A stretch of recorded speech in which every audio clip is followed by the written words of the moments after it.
All right. Welcome back to another episode of The Last Zebra. I'm your host, Ugo Ezema. And as always, please don't forget to like, subscribe, share, comment, and engage with everyone that's listening and watching these episodes. I have the truest of honors of having my next guest, Caitlin Bacon. Bacon, just like the breakfast. Caitlin Bacon, long lost friend from college that we linked up over the interweb, and she was kind enough to join us for this episode. Thank you so very much. I am so happy to be here, mostly to catch up because it has been truly too long. I know. We were just talking about it. 20 years it would make next year since we probably met freshman at Nicholls State. Absolutely. And even my mom mentioned No how way. she remembers you. No yes, way. for sure. Shout out to mom.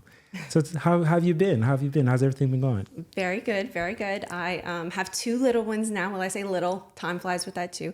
5 and 10. And then a husband. We just had our 15th anniversary, which could not be any more happy, truly. Nice. And you're a nurse practitioner? Nurse practitioner, yep. So we were in biology together, right? And right after graduation, I decided to go into nursing. So I went right back to Nicholls. Nicholls was kind of like, stop applying over here. So I got my BS in 2009 in biology and then went back for nursing. Finished that program and worked as a labor and delivery nurse at Terrebonne General, which was some of the best years. I loved over there, right?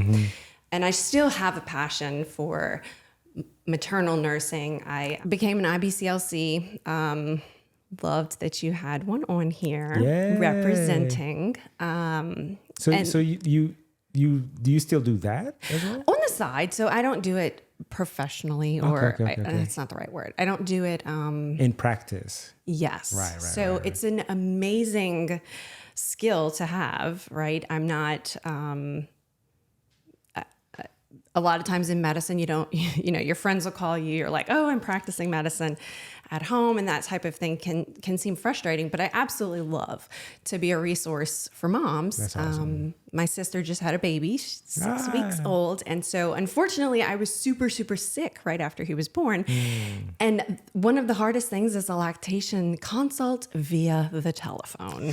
So like, you got to get in there. You got to be able to help them with positioning, with latch, and really like getting into the nooks and crannies to see if that latch is right, and listen and watch. And it's so hard over the phone. So anywho, I still love doing it. So if people are having babies, I'm always like, please call me, because nobody wants to ask for help. Right. You feel like it's something that should be natural. You should be able to do without help, but you truly need help. Yeah. So I don't know, honestly, to this day, what made me want to go back to school, but I did. And For nursing, you mean?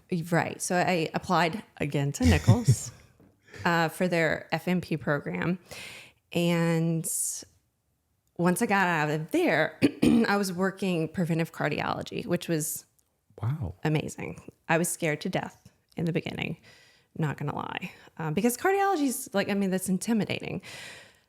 I felt like I didn't have near enough education. I didn't know anything. Fortunately, I was with a brilliant teacher. So I stuck with them for a couple of years. We wanted to open up a practice in Houma, Ida, and COVID, too many unforeseen events kind of messed up those plans. And then my current role became available, and I actually work for an insurance company. A Medicare Advantage plan, and I do comprehensive wellness assessments. So that's where I am. Would have never, ever back in 2009 when I left Nicholls the first time thought that I would be where I am, but I wouldn't change a thing. How was that transition then or the decision making from, you finished your BSc, Bachelor's of Science, to say, all right, let me go back and do nursing. And did you have to do 4? No, I kind of had some appeals in there, and they ended up accepting a couple classes that are not the traditional nursing route. Right. So I was lucky, and I finished in 2011. So I guess it took me like 2 years. 2.5, I guess. I can't quite remember. But yeah, no, I didn't have to repeat everything. I went straight into clinicals basically. And I don't know what made me go back. So I was originally on track to go to medical school. Right. Yeah. So I went to Nichols because, first of all, they offered me lots of money. And I thought, at the end of each semester, I would love to get this check in addition to going to school. Right. So that was one reason. And they had the early acceptance program to Tulane, remember? And so I was like, yeah, Nichols is definitely, plus it's in my backyard. Like, it's a great school. It was a no-brainer. Right. Well, I guess it was a year and a half or 2 years is when you start applying for the early acceptance. And at that point, they had changed the criteria, and you needed maybe two semesters or whatever of foreign language. Yeah. Which sounds so ridiculous, but I didn't want to take a foreign language. So I ended up not even applying. I think there were other criteria that had actually changed over the course of the 2 years. And I didn't even apply. And as things like our junior and senior year started progressing, I honestly grew up with plenty physicians around me, right? All of them were males, every one of them. And I think that was something that as I got closer to applying, I was realizing, can I have everything, right? This is the career that I've never thought twice about. But now I'm thinking, you know what else I want to be is a mom. Like, it's a huge deal. And so then I start kind of like analyzing, do I want to go the path that truly does, after such an investment, time, money, energy, if I couldn't be a mom, was it worth it? Yes. Because more than anything in life, right? Like, I just want to be a mom. That's amazing. So anywho, I get to that point and I am like, what other options are there? And that's one thing my dad, throughout high school, college, he was always like, what's your next option? You have to have a second plan. And I was like, I don't need a second plan. Like, this is what I'm going to do. I got this. This is what I'm doing. If I say I'm going to do it, that's what I'm doing. And so when it rolled down to it, I was like, hello, I don't have a second plan. So I started shadowing people. I shadowed a nurse practitioner in women's health. And at the time, I was very interested in women's health, but I never thought that that's definitely where my life would end up. Right. And I thought, nursing has a lot of opportunities around there. I absolutely loved teaching. I still love teaching. At some point in that NP journey, I taught at Nichols, signed up because someone... at the nursing school? Yeah. So that's amazing. It was in the middle. I don't remember. Somebody went on leave. So I was just going to be filling in for the second half of a semester. Okay. And so I sign all my papers. I'm ready to go. COVID. So they call me up there. I'm supposed to go tomorrow for a meeting. They call me and they're like, the university's closing. We're not having that meeting tomorrow. So they have the meeting and then they say, over the next few days, we're going to stay home. You're going to have to teach maternal and newborn nursing clinicals to these students online. And again, how do you do this? Yeah. So it was an intense learning experience. And luckily I did 2 semesters prior, I was teaching at Fletcher, again, maternal newborn nursing. So I had a little bit of experience to kind of help me in maneuvering it, but to do something online like that is nearly... That's daunting. Yes. It's a very different experience. And so, I was going through it as a new thing at the same time that the students, because that's the first semester that they got thrown online. So we all learned together and it ended up being an awesome experience. But I love teaching. And I think that in my current role, I get to really soak up teaching time, right? I'm not caring directly for anybody, but I can spend 45 minutes truly educating. Yes, which is a powerful thing that I think is lost in clinical practice a lot of times. I certainly in private practice, right? So like once you leave the academia world, it's very difficult to engage in that kind of teaching practice, right? So it's very challenging. And a lot of times it ends up being, I can say for myself, a lot of times, and if you do enjoy being an educator, you do miss that aspect of it in private practice. Absolutely. Yeah. So let's talk a little bit about then your background. You mentioned there were a lot of physicians in your circle, My circle. growing up. Yeah. And initially you wanted to be a doctor. What was that process like? When you kind of always knew you wanted to do it, and when did you say, all right, I'm going for it? So I can remember being, so my father is well, he's retired now, but he was an orthopedic surgeon. And I mean, from the time that I can remember helping, right? I was in the office shredding charts or, handing charts to whomever, Yeah. filling clipboards, whatever. So it was clearly something I was immersed in and was normal. Okay. So my mom, who was a nurse, when my older sister, I'm one of three girls, the middle child syndrome is what I've told I have. I don't know what it means. So when my oldest sister was born, my mom retired. So she stayed home and was fortunate enough to raise us. She was there all the time. And I think that's part of it. I wanted to be my mom and I wanted to be my dad, right? As I was growing up. But I remember like making little prescription pads and filling them out.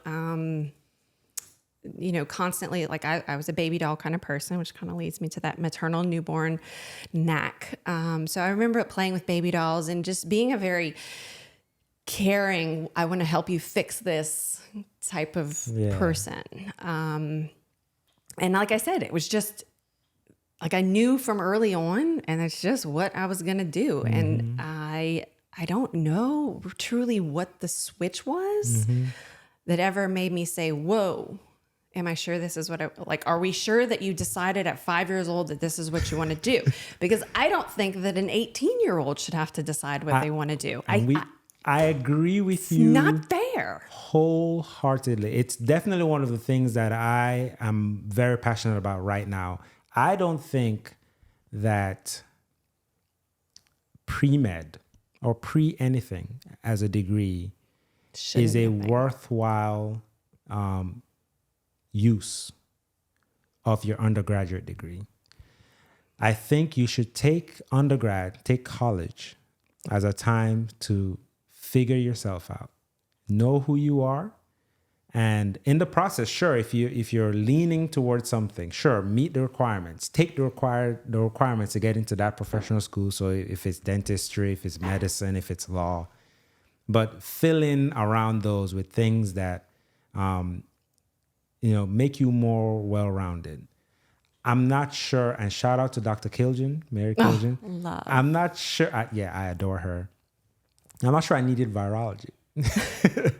But it made you a better person, no doubt. Yeah, absolutely. Through Dr. Kiljan. Yes. But you know what I'm saying? Like, I don't think we should be spending so much time, especially at 18, to be making, that's a big decision for the rest of your life. So I agree with you wholeheartedly on that. Not to mention you made that decision at 5. I know. I mean, like, pressure's on. 5 years old, if you don't know what you're going to do, right. Get out of here. I know. But truly, I've talked to a lot of younger, like students who I've taught, or even, just younger people that I'm in circles with now. My niece is 10th grade. And we've talked about it, that if you can so you don't need to decide what you're going to do. Right. If you can decide what you don't want to do, that's almost more powerful. Like, hello, the power of negativity would help me be sciencey right now. But if I could have gone, I shadowed plenty of people in the medical field. I wish I would have shadowed everyone else and figured out, I don't want to do this. I don't want to do this. I'm interested in this, because now I look at so many different careers and I think I would have been really good at that. Or like, how do I today at 37 decide that I want to have a complete career change and do sourdough bread making for the rest of my life. And those kinds of things I would like to reserve as a pastime, a hobby, whatever. But truly, we don't have enough exposure to all of the options that are out there. Right. And there's so many options. So many. Like we'll never know all of the options. My sister went into engineering, who's older than me, and I often have conversations with her and I think, why didn't I do that? Like that is kind of where my brain goes a lot of times. You'll always have, I don't want to say regret because that's not the word, but you'll always think like, what if I would have done this? Or can I do this? Or can I like have a huge deviation to my career at this point? I feel like I've done it a couple times. Why not do it again? But I like where I am right now while I have 2 small kids and I have a lot of flexibility. It's very low stress. Like I said, education, I get to sit down with people and like the options are endless, what we can sit down and educate on, from nutrition to physical activity to why we should not be on a couple different statins at one time. Like, I can pick out any opportunity and just strike the education. And you get to be a mom. And I get to be a mom. Which is your primary goal. Nailed it. So older sister, engineer. Yes. You're an NP. Youngest? Yes. NP. Both NPs. So that's a really good story too. So let's go back to high school. So we're each 4 years apart and none of us went to high school together. So we kind of like, segmented. 4 years is perfectly aligned, actually. So my younger sister, I was teaching dancing while I was in high school and in college also. And so she kind of followed my footsteps there. Adored working with her. That's a fun job to teach dancing. And then when we went to Nichols, she knew way earlier that she wanted to go into nursing. Yeah, so she went straight in there and ended up working at health services at Nichols simultaneously, which I think that's why we fostered such a really good relationship with the whole office. We had so much fun and learned a ton. And then we work at Terrebonne General together. Shout out to Terrebonne General. Yes. And in the maternity ward as well? Labor and delivery. So you were both there at the same time? We were. That's amazing. When I tell you, like, it was truly, so I was still working nights when she started working. Love Dr. Gentili, right? But we worked there for 8 years-ish. Well, I was there for like 8. I guess she was there for maybe 6. That's a long time. She still today does not know the difference between the two of us. Does not know. Yeah. But it was cool because when I switched over from nights to days because of kids, makes your life a little bit easier. I would take care of a patient all day long and then I shift report. She would come on and it'd be like 1 a.m. and the patient would say, "Are you ever going to leave?" And she's like, "I'm her sister." We have different names. That is hilarious. We're different, but it's true. So anyway, we were like the dream team. We would like to call ourselves while we were actually working on the same shift. And we had fun. And it's truly something special because we would be like this a lot of times. And on the night shifts, when it can go from 0 to 60 quick, and you have to have a team there with you, sometimes we would like look back at each other and think, did we even just talk? Or did we just like... Understood. Yeah. We just like did it. Did y'all have that connection prior to that, to working together? Do you feel like having worked with her in that kind of setting where you're kind of... The stress of work, especially the work that nurses do, can be like a trial by fire kind of situation. And a unique bonding experience like that not every sibling gets to experience. You feel like that experience bonded you guys in such a way that not many sisters get to experience. I totally think so. Yeah. So, I was 18. I guess I was a little older. So she was probably 16 or so. Maybe I was 20 when we first started working together. And, like any siblings, you have arguments or riffs, whatever. But we've never let that ever get in the middle of working together. I can remember a silly story. My mom would cook for us often, right? She loves to cook. We love to cook, all of us, but she loves to cook for us. And she made a meal. It was chicken, rice-a-roni, whatever. And Kelsey had her bowl that was like all prepared, and then mine, I don't know if I like didn't have as much as her. I don't remember. We both brought it on the shift, and it was a big deal because, you know, Kelsey's meal was whatever, more better prepared. So anyway, we would talk about the sibling rivalry, but we really never let it get. And it was almost like when you walk in these doors, you have fun, but it's business, and it was never an issue. You guys were teammates. Yes, without a doubt. And I mean, a lot of that just comes down to professionalism, right? You know, you can be related to anybody on your professional team, and you can't let that interfere exactly with what you need to do. So we've tried to work together again in the more recent years. So we've never worked together as NPs. Completely derailed from that other story. So I convinced her to come back to school with me. She said she'd never, ever come back. And I'm like, come on, you don't have to do anything with it. Just come back with me. So she did. And turned out to really appreciate what I forced her to do as the big sister. And fast forward to our what would be our last semester. And you don't get to make all your plans, but being a mom, right? So I find out that I'm pregnant, and I'm due in the middle of our last semester. Wow. Yeah. So she decides I'm going to sit out that last semester because, like, you know, we started this together. You want to We're going to finish it together. And I thought that was the most ridiculous thing that she could have ever told me. I just did not understand why you would want to delay going back to work full time and, you know, just get it done. Right. And no, she sat out with me, and then we finished the following semester together. Yeah, but she got to spend good baby time with us in the beginning. And again, I'll never get that semester back.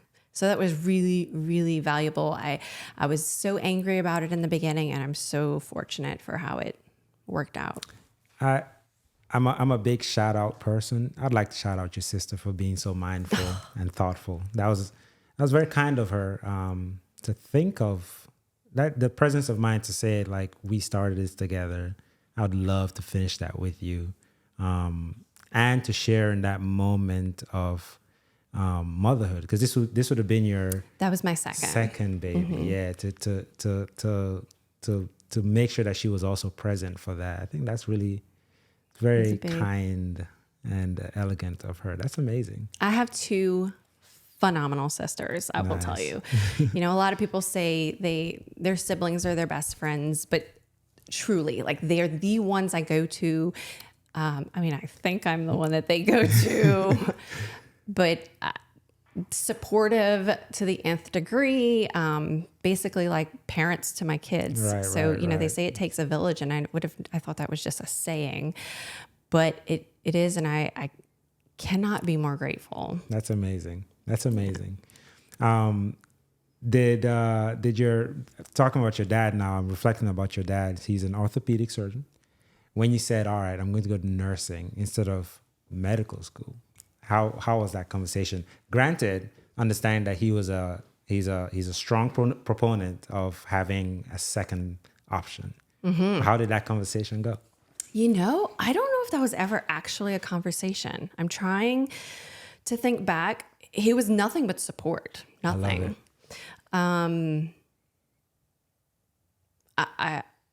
I think he was happy that I found a second one. Now, do we wish I would have found an alternative or figured out that path prior to completing the first degree so you're not eligible for any other financial aid? Yeah, that would have been cool. While I still had TOPS and all that. Yeah, but I mean, some things just don't happen in your own timing. So he was completely supportive of everything. I think he truly just wants us to be where we're supposed to be.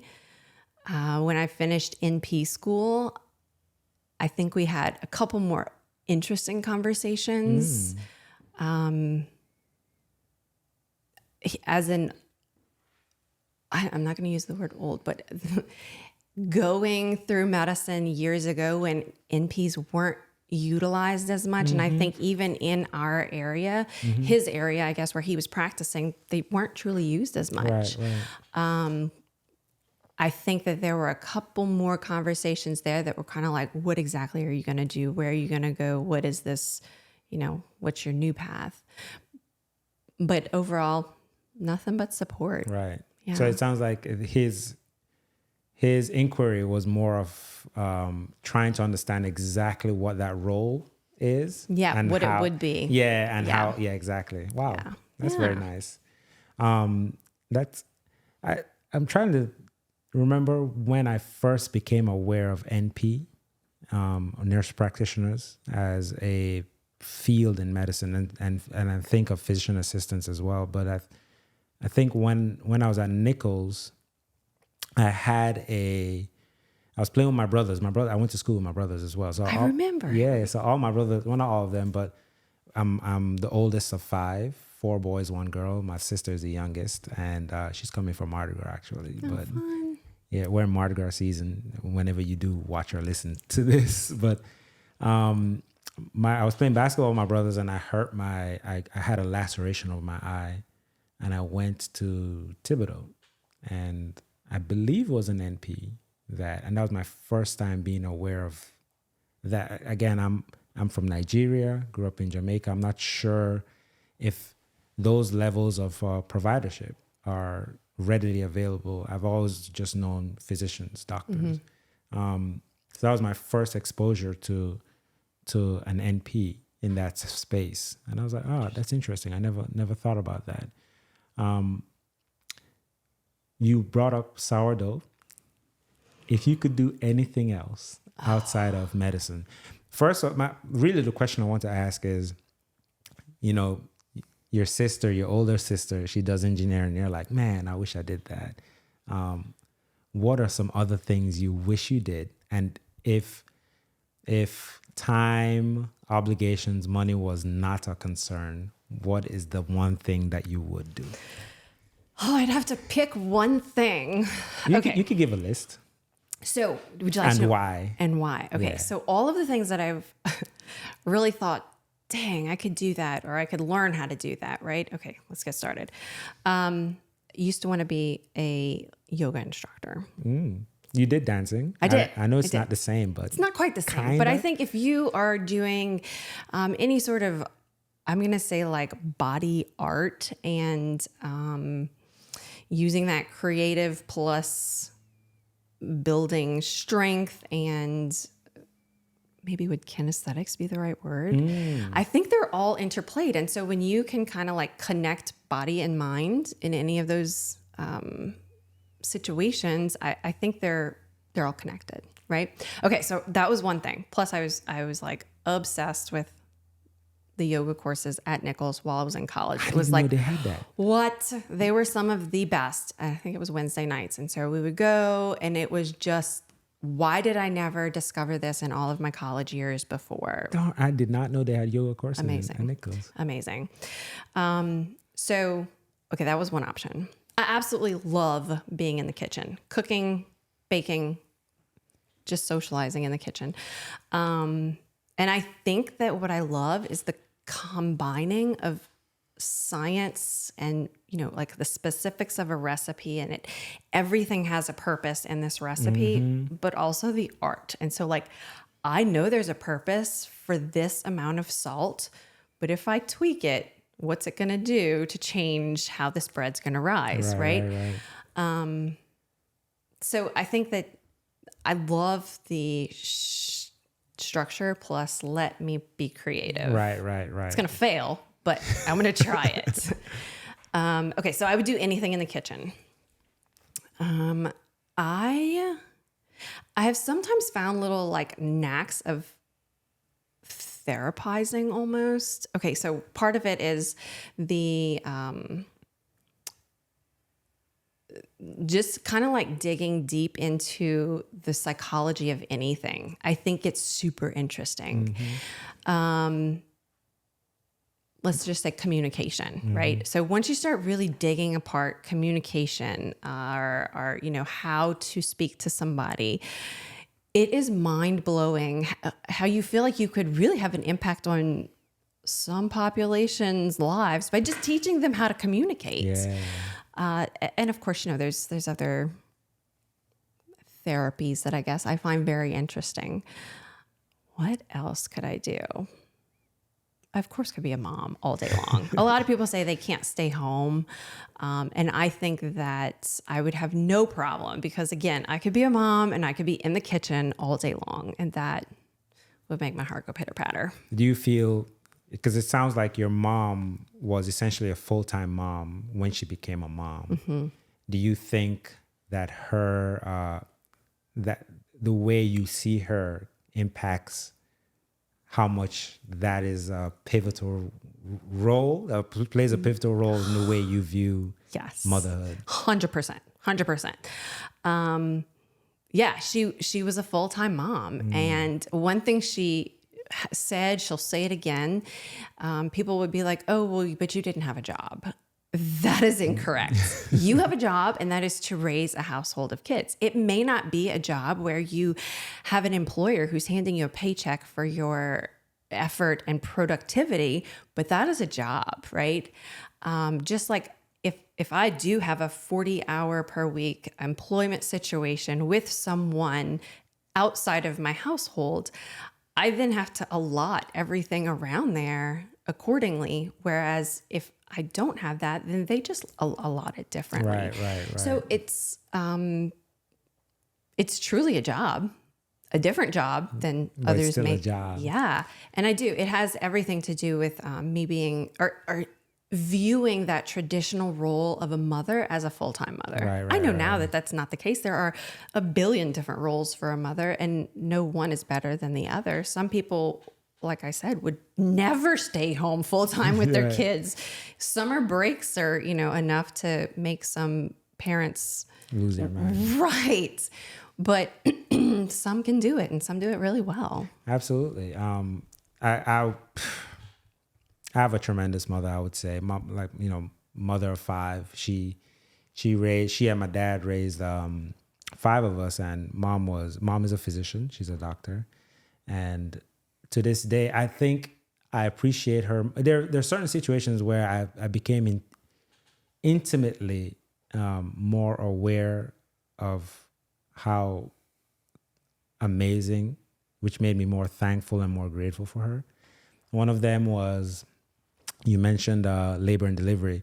When I was doing my OB-GYN rotation in medical school, and I saw the first childbirth, the very first one. And I think it was like 2 a.m. when that baby was born. I remember the baby's name and everything. And that, I think, it made me like the lesson I learned from that is that everyone should witness a childbirth, because immediately you appreciate your mother. Immediately. Like, if you see nothing else, you understand what it took to get you out, to get you here. You immediately appreciate your mother. So I think of her, and I thought of her in that setting, and I was very thankful and grateful for her in that setting. And then practicing as a physician, that she juggled both of them, being a doctor and being a full-time mom. And I think most moms are actually full-time mothers, right? So the job, any other job you have, is kind of the extra, because motherhood is so all-encompassing, right? Yeah, you don't get to clock out. You don't clock out of Never. motherhood, and so I appreciate her. When I go to work, I think of my mom. Like, I'm very thankful for what she did, and how she managed and juggled both of them is still a marvel to me. Cooking and culinary. Would you ever do culinary school? What? I've considered going again back to Nichols for culinary. Yeah. So I will tell you, if anybody around Thibodaux has got to check out the gym. During the semester, the Culinary Institute does dinners. Yeah. Have you ever been? I went every year. Okay, If I good. every year of my, I went every year. So they're so Good. fun. They're so good.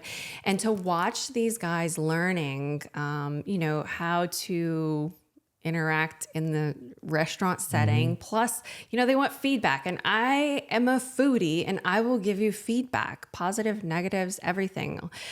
So to know that you're part of their learning experience, I think is so fun. Plus, we're supporting our alma mater. Come on. Right. So yeah, that's my new thing.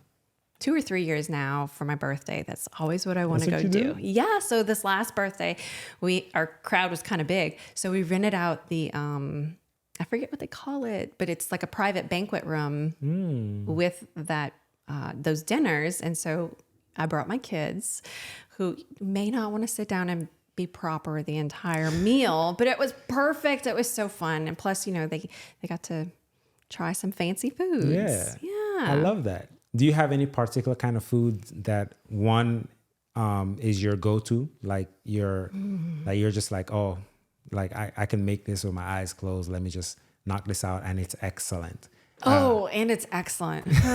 Okay. No pressure. I like to think that my forte, and you can ask my sister-in-law, because she has commented that she wishes she could do this.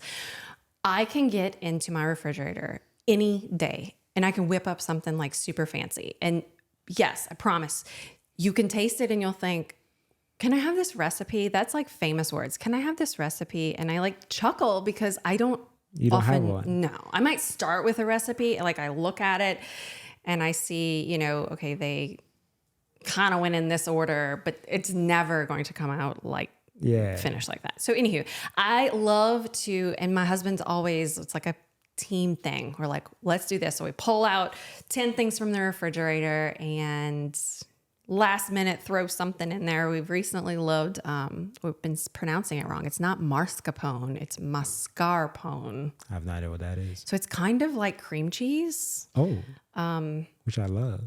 Me too. And I'm not sure what the difference is, but it comes in a little tub kind of thing. I guess maybe it's not the fancy kind. Yeah. And put I'll cook a protein and then we'll deglaze it and then throw in some white wine, whatever, and get it nice. And then like one little blob of the mascarpone. Mascarpone. Yeah, just to kind of like thicken it and add that little bit of like almost sour zing. It's just one example, but it's so fun. I love, and then of course you have to put it on a pretty plate and then we sit down and then maybe I'll take a picture. I'm not super good at social media, but I will send it to my family. And then I get the thanks for the invites. But yeah, I like to whip up a fancy meal. We actually talked recently about a dinner club, right? I live in a small town, Raceland. I love that. Our Walmart is not 24-hour. We don't have a mayor. It's small.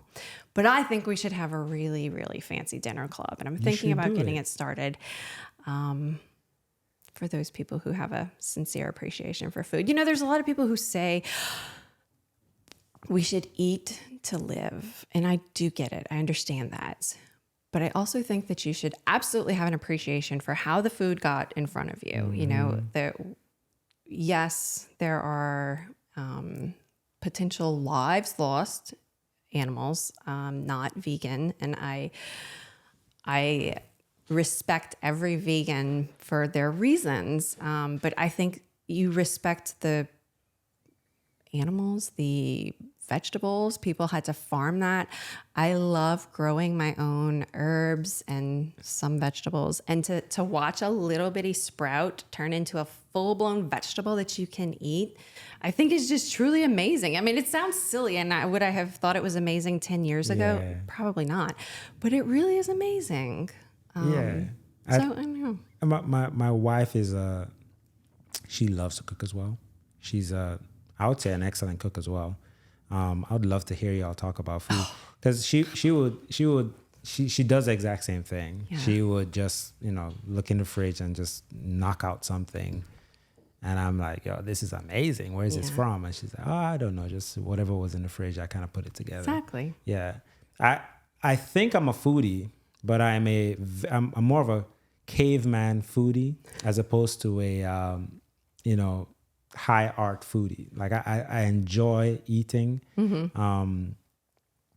I don't know if I care as much what I'm eating, but I certainly, in the moment that I'm eating it, I appreciate taste, flavor, spice. I love spicy food. One of the reasons I loved South Louisiana was just because of so much of the culture is centered around the food that we eat, right? I was explaining this to someone before that there aren't many places in the United States where a lot of the food, or at least the most popular foods, are meant to be for the community. So gumbo, crawfish, like no one makes gumbo for themselves. No one boils crawfish for themselves. It's always for everybody. it's for the people. And I say it's for the family. It's for the community. It's for come on down. I'm boiling some crawfish. Oh, I'm making a big pot of gumbo. Come on down. A lot of that really attracted me to at least part of the reason I've almost never left is because I love it here. Yeah. It reminds me so much of home. Yeah. Would you consider, like we asked if you would consider doing culinary, right? But that's a different kind of setting though, right? So it's much more structured, right? And I don't know if it's as much artistic as maybe you're looking for. I couldn't do it. I can tell you straight up, I couldn't do it. Would you do a restaurant or a small? No, because I'd have to. What if someone comes today and they want what they had last week? I could never repeat it. I couldn't do it. Maybe if I had one of those, the one known thing about my restaurant would be that you never have the same thing twice. Yes, I could do it. If that was a condition. Yes. If that was a condition, is that Yes. this is what I'm making. Yes. And don't come back tomorrow looking for it. No, it's kind of like Mama's Kitchen. You get what I got, and that's what you got. And if you want something else, go down the street. That's fair. Maybe. I don't know. Maybe I'm onto something. Yeah, you should probably. Well, the dinner club would be a really good idea the dinner club will kind of sort that out. Yeah, fill that gap. Yeah. So you're a mother of two. How old are they? So Vera is 10, and she is my little soccer star, running,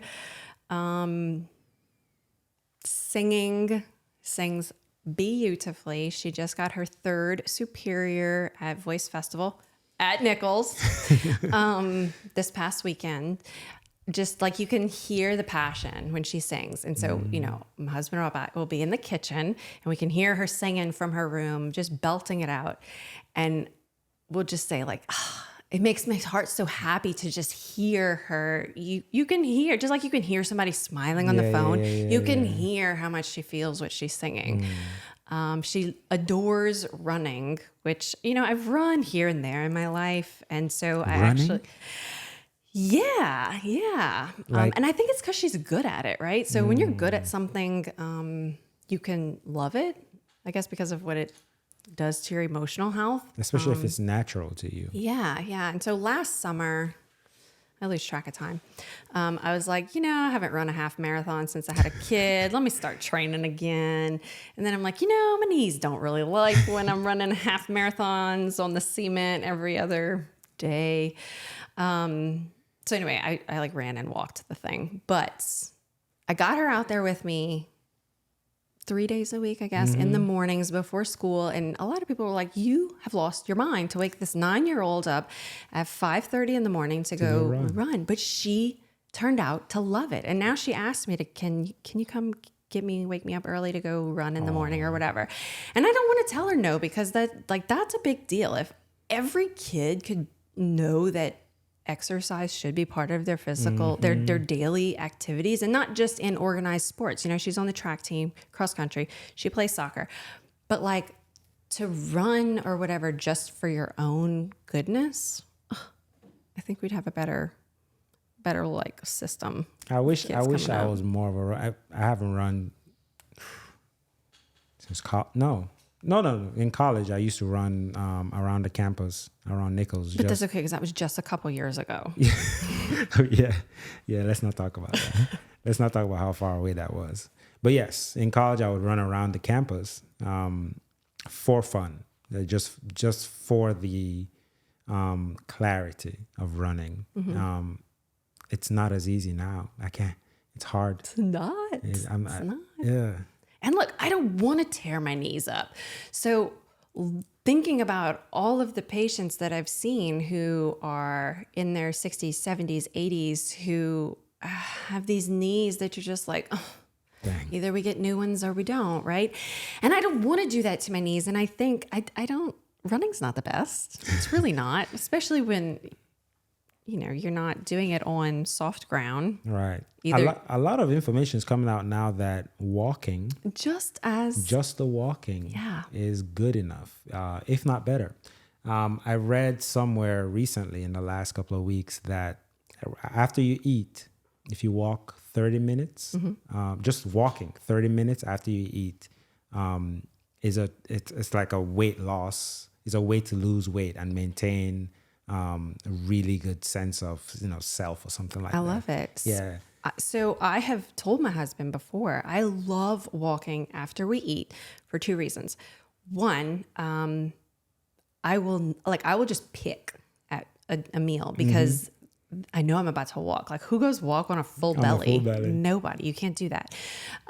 Talk about cramp and then can't keep up with the kids. So anyway, I would just pick and then I would go walk, and it was great. But because I love walking, especially with somebody, you can talk. Yeah. And I feel like so my husband and I have some of the best conversations walking. Same ones that we have when we're driving. I don't know. It's just like something clicks all of a sudden when you don't have a kid in the car and you can just have like A moment. yeah.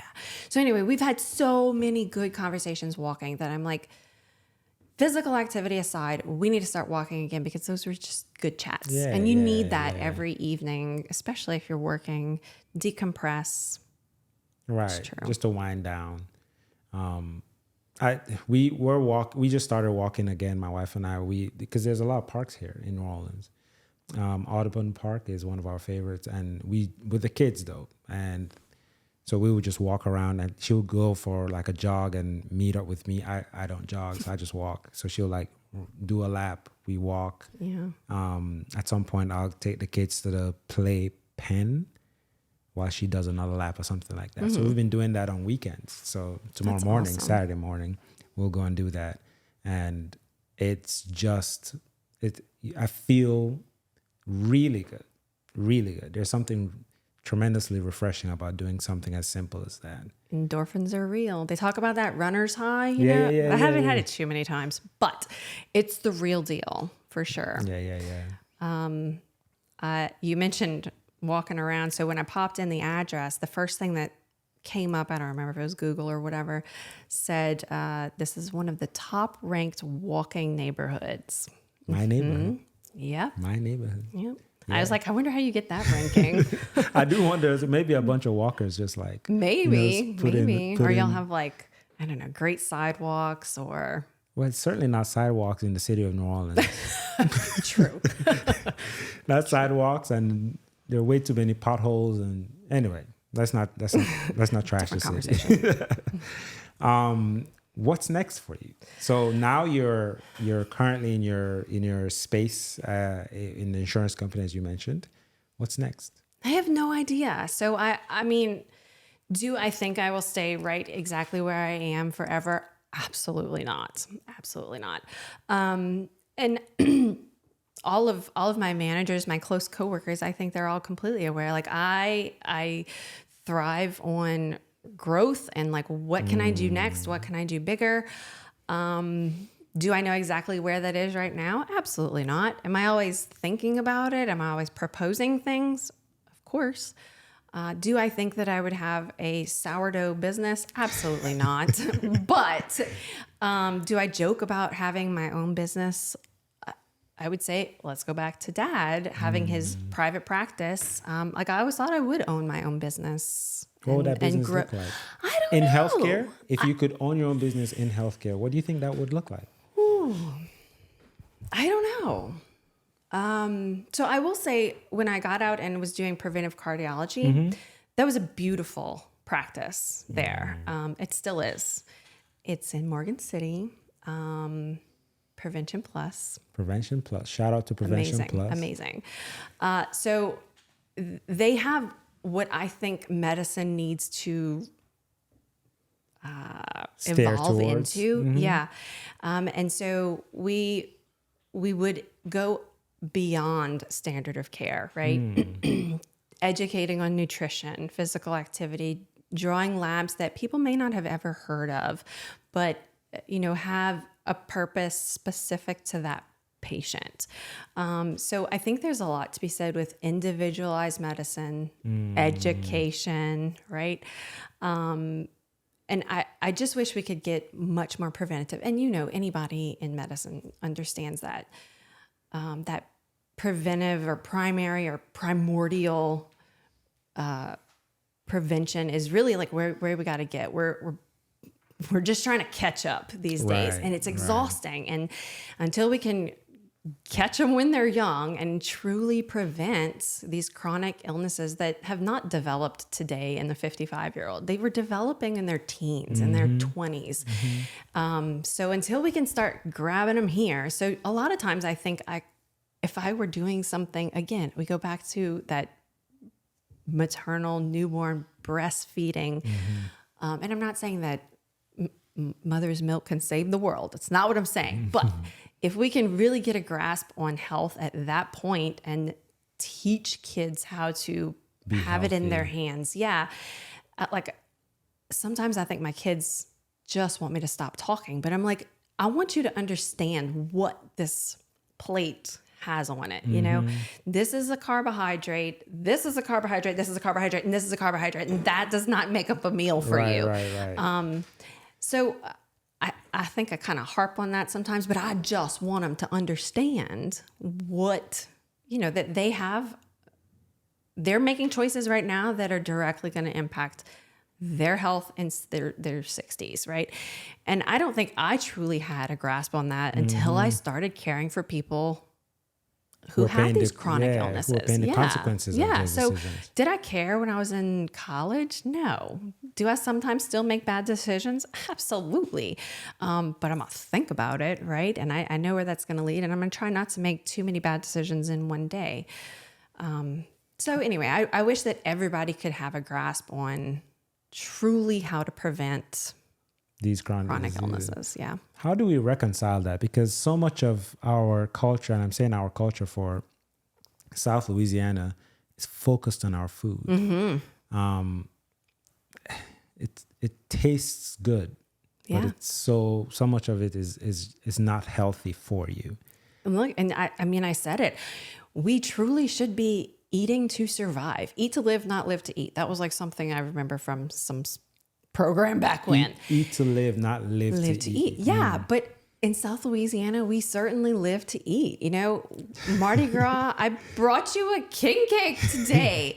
Like every event, every gathering has food. If you don't have food, like what do you talk about, right? Right. But with everything, like you have to have a cultural shift, right? And I think that there's a balance between knowing that, yes, with Mardi Gras season comes king cake, which is a carbohydrate on top of a carbohydrate on top of carbohydrate. And then we take granulated sugar and we sprinkle it on top to make it pretty. So like, yeah, that is a thing and it's part of our culture, but should we eat king cake 3 times a day? No, just because it's Mardi Gras season, we don't need to eat every single king cake. So anyway, I think there's just balance, and that's with everything. How we're going to shift it, I don't have a clue, because I think if we knew that, we'd have a better handle on it these days. I also think we know it. Well, we know it. We just don't want to. Yeah. I know it. Like I said, I'm not necessarily practicing it every day. I try my darndest, but I'll tell you about it, Yeah. So I struggle with it too, because, my kids are 4 and about to be 2. So my daughter is 4 and my son is about to be 2. And we try to be conscious of, because we're making these decisions for them, at least until they're able to make those decisions themselves. And I wonder, we were talking about, starting that cultural shift with the children, but as parents too, so much of the decisions were got to do it too. Yeah, we just have to do it as well, because I have found myself telling Bijou, my daughter, no, you can't have this as I'm eating it. Right. So no, you can't have the king cake. Yeah. It's mine. Yeah. It's not healthy for you. It's healthy for me. It's not healthy for you at all, but I will eat it. And I think part of it, maybe to be consistent with the message, maybe I should also practice that. Absolutely. Way. And I think so much of parenting is modeling behaviors, right? And that is something that we've tried to do. You know, like your kids need to see you eating the right thing, waking up and exercising. They need to see you apologizing, right? That is a huge thing. I want them to see me apologize to my husband if something happened, or like a lot of parents can't apologize to their kids. If I made a mistake, like I'm going to own up to it. I'm going to let them know. Parents make mistakes and then we try not to do it again. Right. So like I want my kids to see where I mess up and then we fix it. So I think most of parenting is probably modeling rather than teaching them. And that's probably a huge part in them getting frustrated with my food conversations is like, you cannot have this, you cannot have. And sometimes when we talk to them, it's just like, wah, wah, wah, wah, wah. Right. But they're certainly seeing that what we're doing, and they're probably absorbing that more than what we're saying. Sometimes they absorb more than we intended. Yes. What kind, reflecting, I think I've asked this question with a few of the mothers that I've had on the podcast. In comparison to your own mother, are you the kind of mother you thought you'd be? Especially knowing how much you wanted to be a mom. Am I the kind of mother? Are you the mother you thought you'd be? I mean, did we ever really look at it and say, this is what I'm going to be? I don't know that I ever did that. Am I the mom right now that I want to be? Yes. Am I constantly making mistakes? Of course. Did anyone give me a book on mothering? No. So we model ourselves on how our own parents parented us, right? And so I have this tribe of moms that I would say I learned different things from. You know, some things were the words come out of my mouth and I'm like, I am my mom. I can't think of an example right now, but I'm like, did I just say that? Right. Never say never or whatever, you know. There are things that I think that they're just born, we're born with. But then there are things that she did that maybe I am going to try something a little bit different. I'm not saying she did it wrong. She did exactly what was best for her at that time. And here we are 30 years later. And maybe I'm going to try it differently. I might totally mess it up, but a lot of times they say, you know, you do things kind of like where you were lacking it, right? So I see myself, I don't want to rebound too much on areas that maybe I felt like I could improve on. I don't know. My mom was and still is an amazing mom. She's an amazing grandmother. She has a foot injury that has had her having her foot elevated for far too long. And I think it is eating her alive that she's not, again, cooking for us. You know, she's missed a couple events, soccer games, their graduation today. Still consult her for parenting advice. Absolutely. Yeah. And then sometimes I have to say, hey, Mom, I'm going to do it my way this time. But I think that's just normal. Yeah. And, you know, you're a different person, just as she is a different person. And my kids are different than I am. Exactly, so we cannot parent them all the same. I'm curious to know, given that we've both expressed, I'm not sure if frustration is the right word, but frustration at doing pre-med, right? How would you counsel your kids about going to college and making that decision on what they want to do, and knowing that there's so much that is available to you, and it's not just you have to do this, right? There's so much available to you at such a young age. The world the world is your oyster, and you don't know yourself enough. I think you don't know yourself enough at 18 to make Can't do it. a decision for yourself at 35 that your future self is going to pay the ramifications for. Mm-hmm. How are you advising or counseling your kids? It's not time yet, but It's gonna be here though. How will you advise or counsel your kids on making that decision when it's time to go to college, when it's time to kind of decide? And there will be external pressure because that's the way it is on, what are you going to do? What's your major going to be? Like that kind of, how are you going to advise them, knowing how you feel about that entire process? I think the whole process of, having to choose something, having to follow a path in order to apply to a graduate school of any sort is almost silly, right? How I'm going to teach my kids, I don't have a clue. I don't have a clue. There's a lot of things I don't have a clue. I'm going to figure it out when I get there. That's fair. Yeah. But I think one thing that is for sure, I want them shadowing people in high school. Like, go out there, find anybody who's going to let you follow them for a couple hours, get some kind of real exposure, because you don't get that until you're really in it, right? And again, if you pick 12 different careers that you're like, no way on earth do I ever want to go into this field, fantastic. Like, we are making progress. But I will tell you, my dad, I remember when I was applying to colleges, was so put off that my major was going to be pre-med. Really? Yes. He was like, this is silly. Why are you going to narrow your studies? Yeah. Again, it goes back to that. What's your backup? What's your second option going to be? Because what is your second option for pre-med? There's none. Yeah, like maybe a grad school here and there if you maybe like hit a couple things correctly. But it's true. Like, why did we do that? And so honestly, when you got to medical school, you could have done it without all that. 100%. Yeah. And so many of my classmates weren't pre-med. The vast majority of them weren't pre-med. And I guess we haven't caught up about this, but I didn't go to medical school straight out of I remember undergrad. you went. Yeah.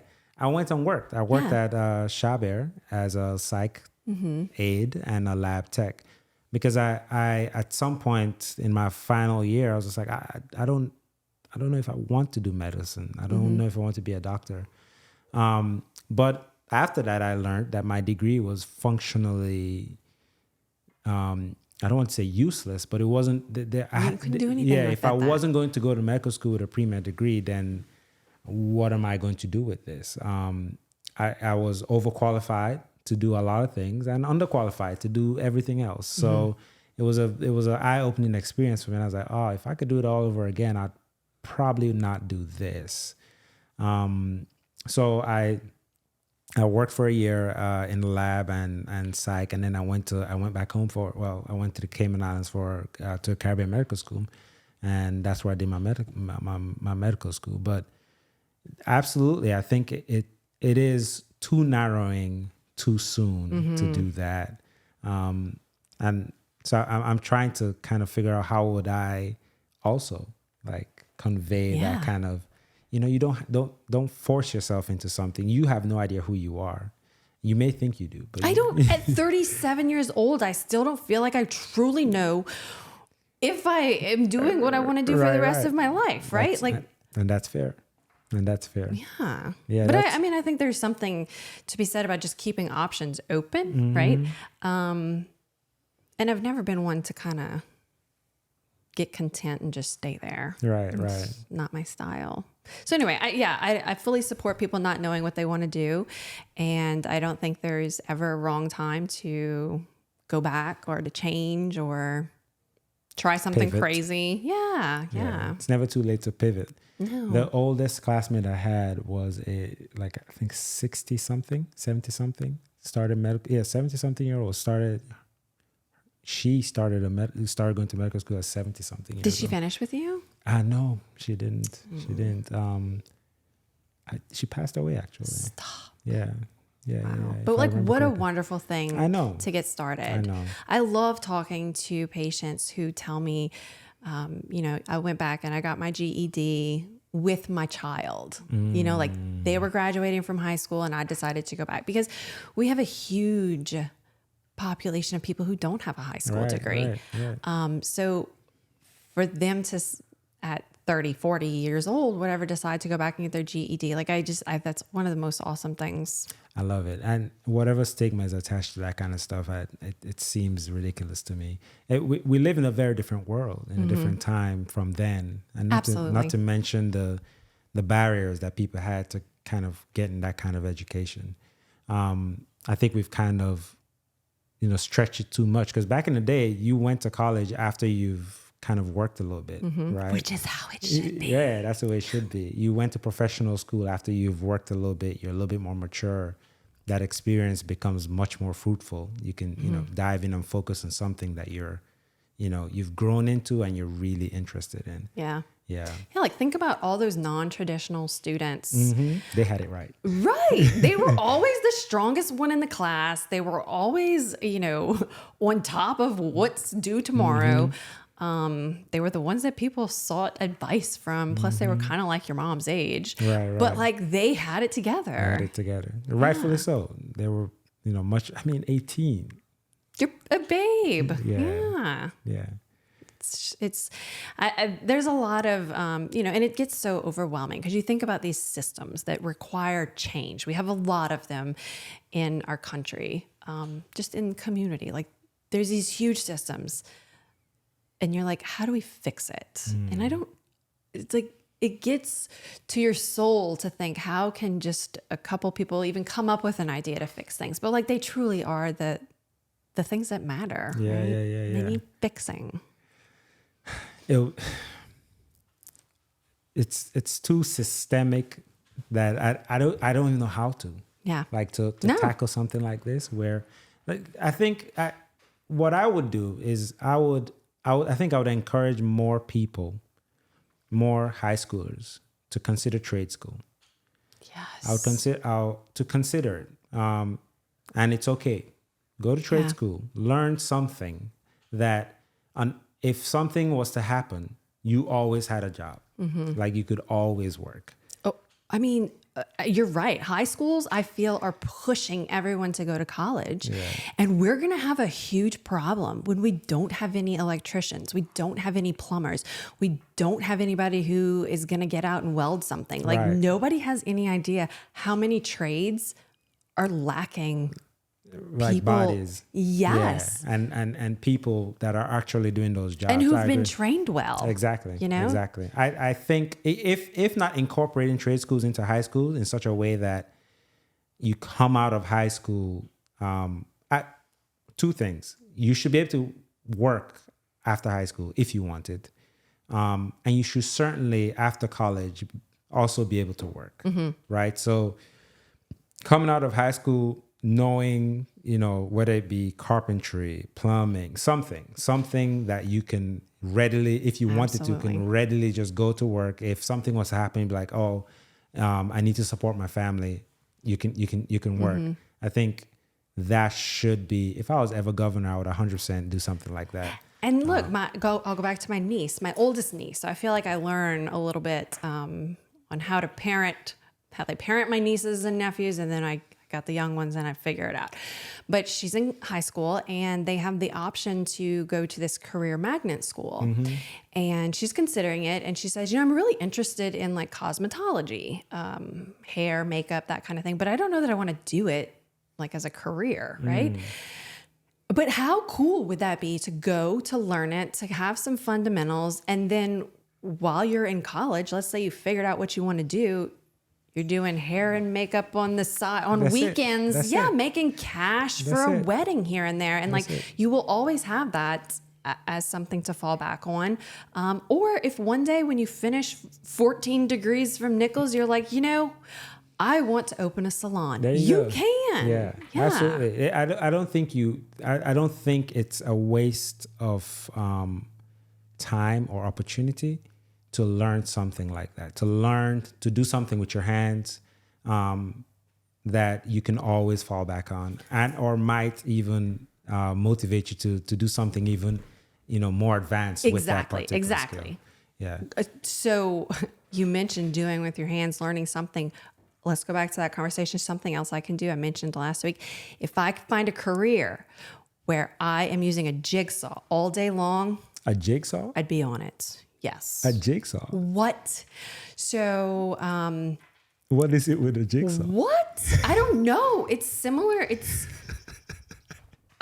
earplugs, just the sensation of cutting through plywood, just like butter. I don't know. Making a beautiful piece of wood that is exactly the shape that I drew out. Boom, with a saw. I can see that. I do. I mean, woodwork. Yes, I do like some power tools here and there.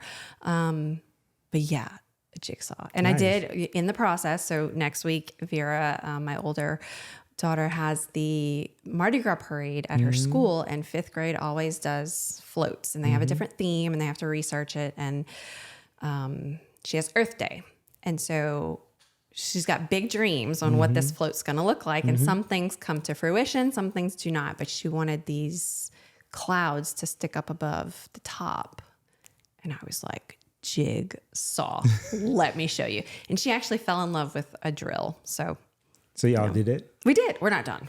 Oh, I can't wait. You gotta send me a picture when y'all are done. You will see plenty of pictures. Yeah. Please send us pictures. You have been in and around Thibodaux? Yes. Raceland, Thibodaux, so Thibodaux, South Oklahoma. Louisiana, your entire life? Yeah. Would you ever leave? I would, but only if my family came with me. I know, some stipulations. By family, you mean who all are you including in that? I know. So how far? Yeah. Okay, so definitely my kids, my husband. Obviously. My mom, my dad, my sisters. Well, that's everybody. Yeah. Probably my in-laws. like, it's going to be a big compound if we ever do move. Yeah.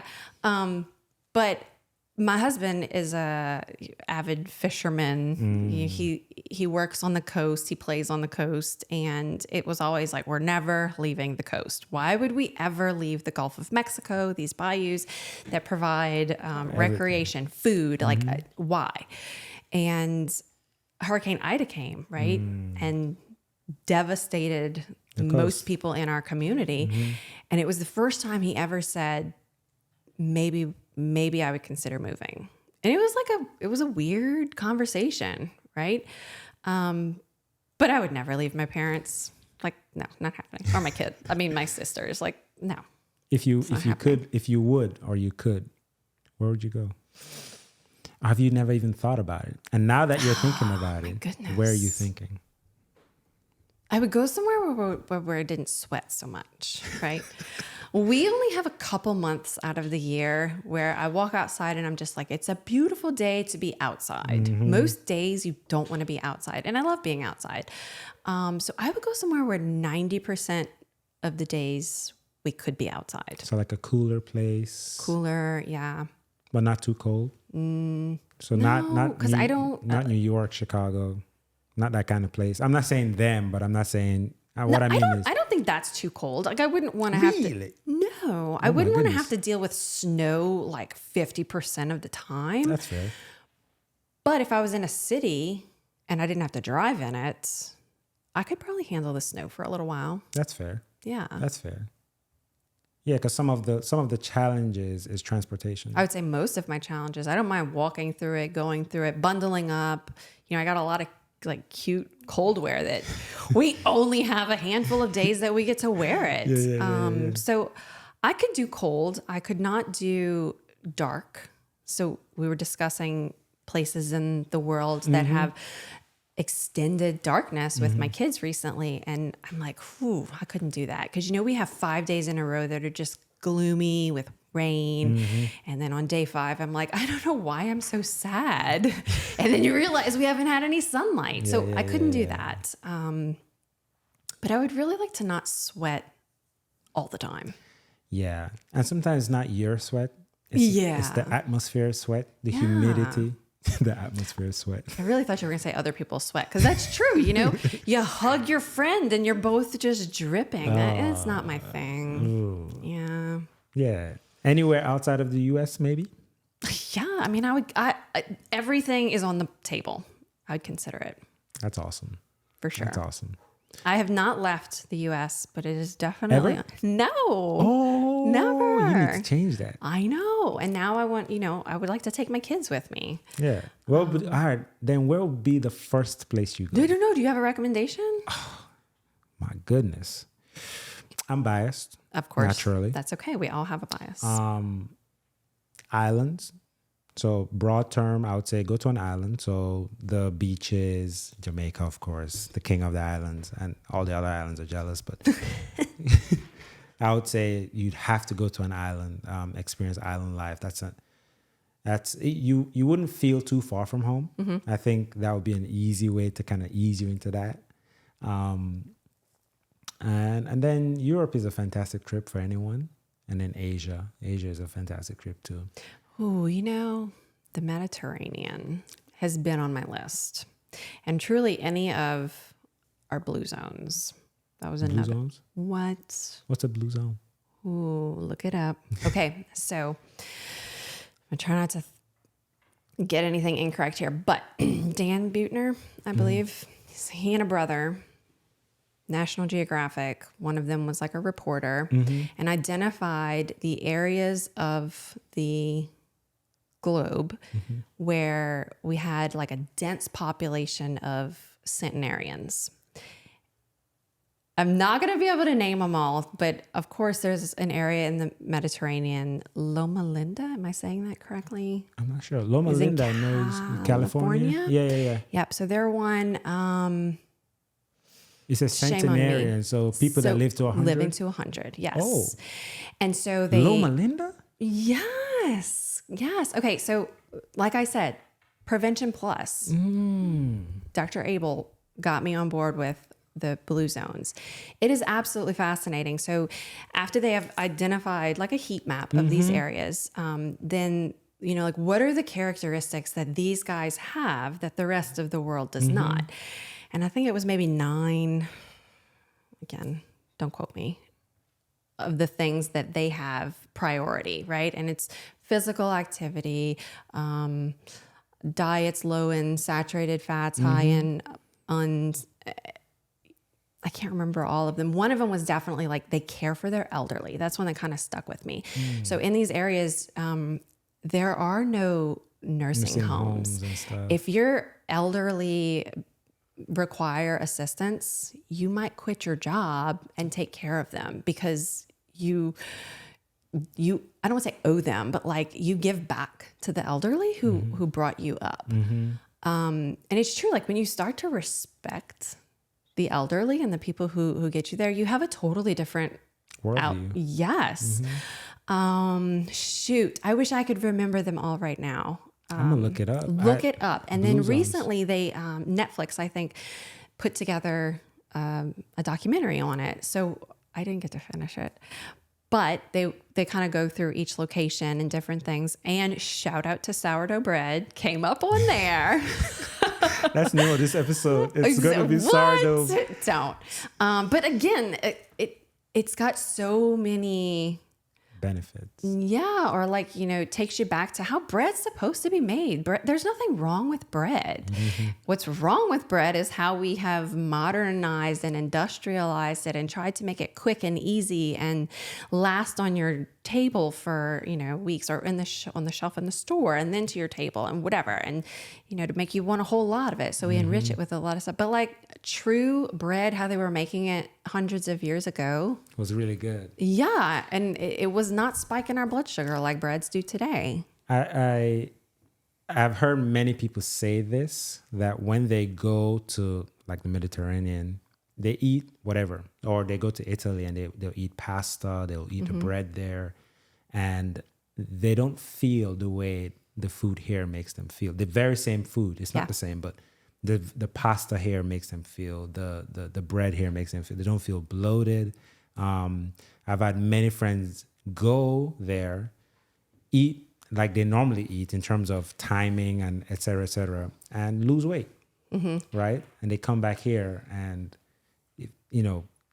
all that weight just bounces right back. So there's something to be said about the quality of the food that is 100%. And quality of the food in terms of preparation and ingredients for that food. And certainly the industrialization of what we eat is playing the biggest role in what we're seeing in these chronic diseases, etc. For sure. Yeah. Well, years ago, we did eat to survive, you know, like they would cook a gumbo and that's probably all they ate that day was that gumbo. And that rice that they would put in it was not the rice that we're eating today. Right. So they were eating probably the same things, just in a different manner. For example, you mentioned like they would eat the same thing, but not have the same effects. So I have always had like kind of an issue, a bloat, and like bread would just make me feel yucky for a while. Pizza, you'd feel it for 24, 48 hours. And that was the biggest thing with this sourdough, I'm going to call it a journey, that I've been on, is everything that I can make with it, we don't have that bloat. We also don't crave it. So that insulin surge is real. And so if you have a piece of traditional cookie or whatever, you're going to want to eat another and eat another and eat another. And then an hour later, you're like, do we still have cookies? I finished the Oreos and but Chips Ahoy. I can have one slice of bread, or, you know, I've even sweetened it up like with the king cake. And like one is satisfying. It is so weird how food has truly like changed our brains. Truly. We are what we eat. Yeah. We are what we eat. For sure. Wow. Thank you so much. You're so welcome. Thank you. A good conversation. Thank you. Yeah, absolutely. This was, I'm really glad we got to do this. Thanks for taking the time to come all the way out here. All the way. Come on. To come spend your Friday afternoon with us. I really appreciate you. I appreciate it. This was excellent. So much. Thank you. Of course. That's it. That's the show. Yay. That's fun. Not too bad, right? No.